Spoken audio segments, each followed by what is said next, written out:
कांग्रेस के वरिष्ठ नेता संदीप दीक्षित हमारे साथ हैं। सर, आज से दिल्ली न्याय यात्रा की शुरुआत, मकसद क्या है?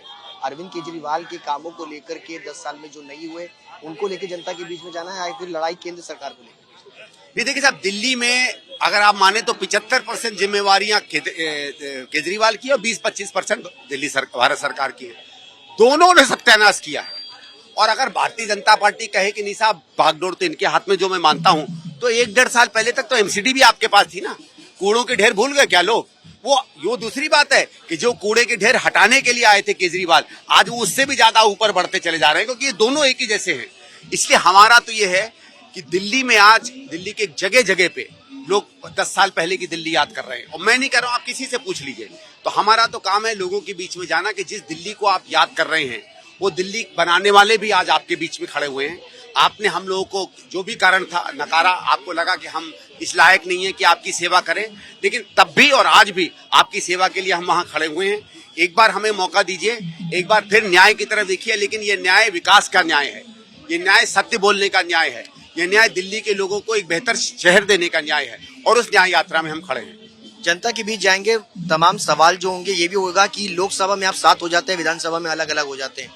क्या विधानसभा में एक साथ जाएंगे या अलग अलग लड़ाई लड़ेंगे? नहीं साहब, विधानसभा में मैं आपको देखो तर्क देता हूं, हम क्यों लोकसभा में एक साथ थे। तर्क ये था कि कांग्रेस की ये सोच थी, जो आम आदमी पार्टी की कभी बदल जाती है कभी हो जाती है, वो तो मौका देखकर जो है उस तरह चलते हैं, कि हमारे हिसाब से नरेंद्र मोदी की 10 साल की सरकार ने इस देश को बहुत हद तक बर्बाद किया है। विकास नहीं होने दिया, यहाँ का ताना बाना तोड़ा, यहाँ का सामाजिक और आर्थिक व्यवस्था को चकनाचूर किया। इसलिए हमारा ये कर्तव्य बनता है कि हम उसके खिलाफ खड़े हों। उस समय तक आम आदमी पार्टी भी चुनाव के 5-6 महीने पहले तक वही स्वर बोलने लगी जो राहुल जी बोलते थे। तो हम लोगों का था कि जो भी हमारे साथ खड़ा है बीजेपी के खिलाफ, वो हमारे साथ आए, क्योंकि सत्ता में वहां आम आदमी पार्टी नहीं थी, सत्ता में बीजेपी थी। जिस तरीके से केजरीवाल ने मोदी ने बर्बाद किया है भारत को, उसी तरीके से केजरीवाल ने सत्यानाश किया है दिल्ली का।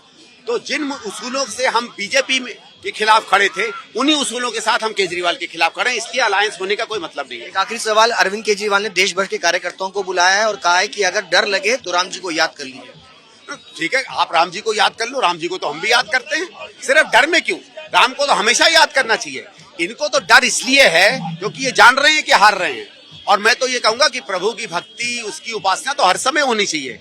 जब आप सत्ता में हो तब भी, जब आप विपक्ष में हो तब भी। हम तो 10 साल बाहर रहे हैं, हमारे लिए तो वही राम रहे हैं जो हम 15 साल थे।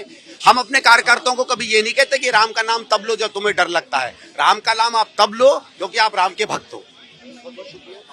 पूर्व सांसद संदीप दीक्षित, कांग्रेस के वरिष्ठ नेता, इनका साफ तौर पे कहना है कि ये न्याय यात्रा अरविंद केजरीवाल और आम आदमी पार्टी के 10 साल के कामकाज को लेकर के है, जो उन्होंने दिल्ली की जनता को डिलीवर नहीं किए, और उसी को लेकर के दिल्ली की जनता के बीच जाकर के दिल्ली के न्याय की लड़ाई जो है वो कांग्रेस अब लड़ेगी। कैमरा पर्सन दीपक बिष्ट के साथ सुशांत मेहरा, दिल्ली, आज तक।